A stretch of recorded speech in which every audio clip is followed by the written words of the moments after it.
Teman-teman, sebelum nonton jangan lupa ya, klik like, subscribe, and share.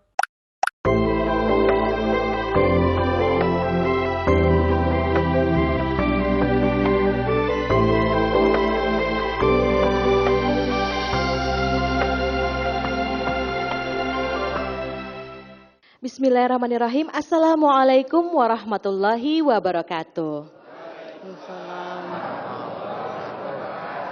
Alhamdulillahirabbil alamin, segala puja dan puji kita panjatkan kepada Allah Subhanahu wa taala dan salawat serta salam kita haturkan ke Nabi Muhammad sallallahu alaihi wasallam. Alhamdulillahirabbil alamin, kita dapat berjumpa kembali tentunya dalam program Bengkel Akhlak, di mana nanti kita akan membahas tema yang sangat menarik pada kesempatan kali ini pemirsa, dan tentunya kita juga akan memberikan kesempatan kepada para jamaah di sini untuk menanyakan pertanyaannya kepada Ustadz Danu. Sebenarnya saya ingin tanya kabarnya dulu nih para jamaah dari Majelis Taklim Nurul Hidayah MKPD Pondok Kelapa. Assalamualaikum. Waalaikumsalam. Sehat Bu? Alhamdulillah. Siap ya Bu ya mendengarkan nasihat hari ini Bu? Siap, insya Allah. Dan alhamdulillah juga sudah hadir tentunya bersama kita yaitu Ustadz Danu. Assalamualaikum Ustadz. Waalaikumsalam warahmatullahi wabarakatuh. Kabarnya sehat Ustadz? Alhamdulillah. Alhamdulillah. Pak Ustadz, ini menarik sekali tema Ya. kita pada kesempatan kali ini yaitu tentang meraih kedamaian dalam rumah tangga. Ya. Tentunya dalam rumah tangga itu kita akan menemui persoalan-persoalan yang kompleks nih Ustadz. Iya. Hubungan antara sepasang suami istri dan rumah tangga nggak cuma suami istri ya Pak Ustadz ya. Iya. Ada hubungan orang tua dengan anak, anak ke orang tua. Itu bagaimana sih dalam Islam memandang rumah tangga yang ideal Ustadz? Iya. Sebenarnya kehidupan kita ini sebenarnya kan ujian. Kita harus pahami kehidupan kita ini ujian untuk meraih akhirat. Nah, ujian-ujian yang diberikan oleh Allah Ta'ala itu ada di sekitar kita, ada agak di luar sekitar kita, agak jauh ada. Nah, persoalan karena tema kita itu adalah keluarga, ujian kita itu nanti ada di keluarga kita. Nah, umpamanya begini nih, ada seorang imam, seorang ayah, seorang suami, itu menginginkan keluarganya sakinah, mawadah, warahmah, itu bagus sekali.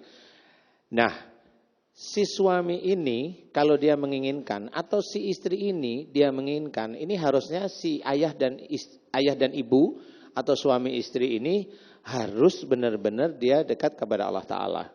Ya, dekat kepada Allah Ta'ala yaitu memang benar-benar sujud pada Allah Ta'ala, sholat tertib, baca Quran, nggak bisa ya belajar kan gitu ya.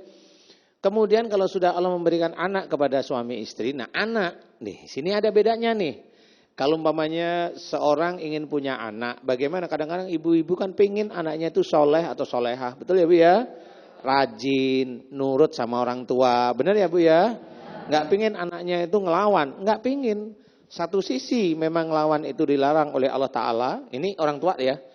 Sisi kedua memang orang tua nggak kepingin dilawan oleh anak. Jadi hal ini harus kita setting kalau di dalam Islam itu harus kita planning.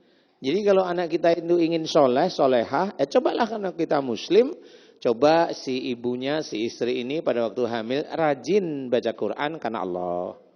Sholat itu tertib, tidak dipaksa. Kemudian kalau lupa, ketiduran, umpamanya suami tahu, umpamanya si istri lagi hamil, kemudian dia kelihatan capek, biasanya tahajud, dibiarin. Dianya doa, mudah-mudahan dia lelah. Kemudian besok nggak taunya si istri juga rajin tahajud lagi. Nah, hal ini mengajak si janin yang ada di kandungan si ibu ini memahami tentang Allah. Ini genetik. Ilmu genetik yang diceritakan oleh para dokter itu tidak cuma fisik. Ya, tidak cuma fisik. Orang normal punya tangan, punya kaki, ya genetiknya seperti itu. Wajah insya Allah tidak keluar dari garis ayah dan ibunya. Ya, pasti di situ. Nah, kalau mamanya ada bayi yang mohon maaf nih, keluar itu cacat. Nah, ini biasanya ini kesalahan genetik. Enggak. Kalau saya melihatnya enggak kesalahan genetik, ini yang salah orang tuanya. Bukan salah genetik. Karena alhamdulillah Allah mengizinkan saya sampai belajar sampai ke arah bayi. Nah, yang cacat kita enggak usah bahas. Kemudian yang biasa-biasa saja. Kita menginginkan anak kita itu nurut, soleh, solehah dan sebagainya ya. Kalau mamanya gede jangan hanya cuma main di diskotik, hanya nongkrong di kafe, mamanya kan begitu ya. Padahal orang tuanya hobinya nongkrong, mintanya anaknya soleh-solehah. Ya nggak apa-apa, namanya juga keinginan ya.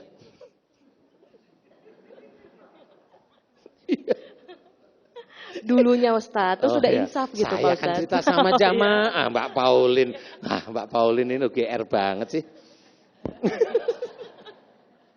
Jadi intinya adalah kalau anak kita ingin baik, kan benar kita ajak. Nah, sebenarnya keinginan itu tidak hanya cuma doa, harus ada ikhtiar.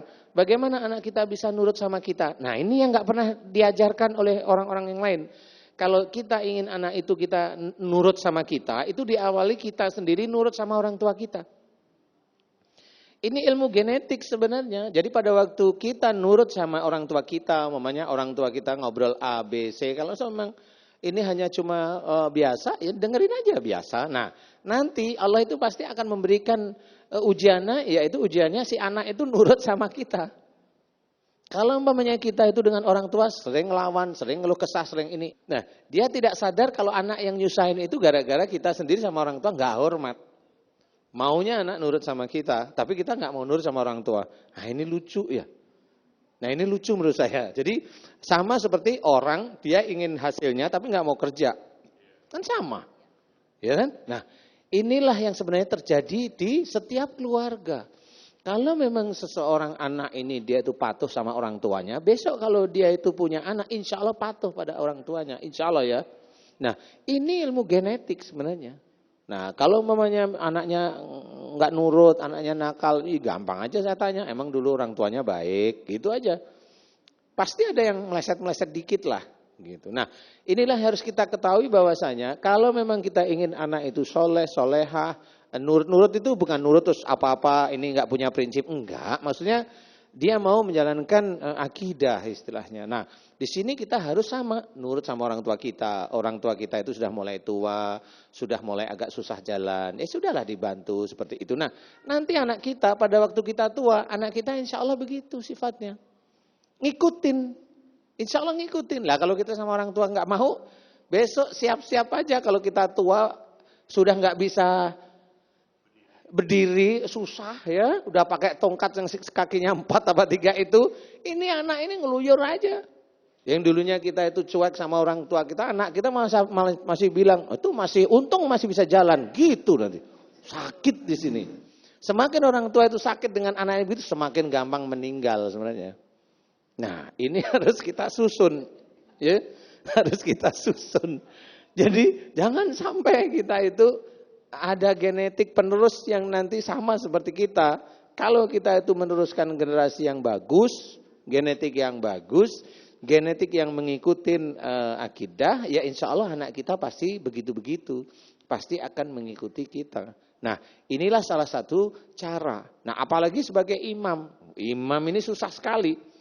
Ya, imam itu harus paham bagaimana kita itu mengatur istri, ya, bagaimana kita mengatur anak, tapi tidak dalam kondisi yang dipaksa. Ya, ku anfusakum wa ahlikum naro.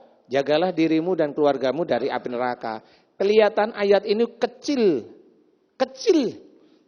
tapi artinya mengerikan. Jagalah dirimu, kita dan keluargamu dari api neraka. Ini susah. Kenapa susah? Kita mencoba lurus jalan Allah. Kita punya istri cerewet aja pusing. Ya. Kalau kita bilang, Bu, jangan banyak ngomong. Lah kan punya mulut. Enggak apa-apa toh mulut begini. Ini si suami bisa stres nanti. Padahal suaminya itu benar-benar lurus loh. Nah, coba kalau memang itu dilihat biasanya nih, ini memang seperti itu. Umpamanya doa, pingin menjadi orang yang sabar. Nah, akhirnya dikasihlah oleh Allah Ta'ala istri. Wah, jadi berlatih sabar terus setiap hari. Menguji kesabaran gitu ya Pak Ustadz ya. Ya namanya sabar itu nilai, mintanya sabar ya. Sudah diuji aja dengan wakwek tiap hari seperti itu. Ini susah. Ya, akhirnya si suami itu belum tentu dia bisa meluruskan istrinya. Malah akhirnya itu kayak kerbau dicucuk hidungnya, diem. Akhirnya nggak bisa jadi imam. Kalau nggak bisa jadi imam, istrinya yang malah jadi imam, si suami itu besok di akhirat ditanyain, kamu jadi imam bisa nggak? Ada nggak bisa, ya Allah gimana, susah istriku cerewet sekali, kan gitu. Nah, tapi tidak bisa seperti itu. Dia harus kuat. Dia harus bisa. Ini istriku cerewet, coba nggak saya ajak omong. Gitu. Kalau berani. Iya.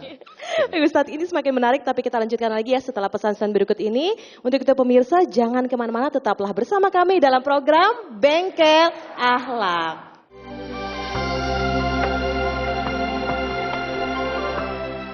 Jangan lupa ya, klik like, subscribe, and share.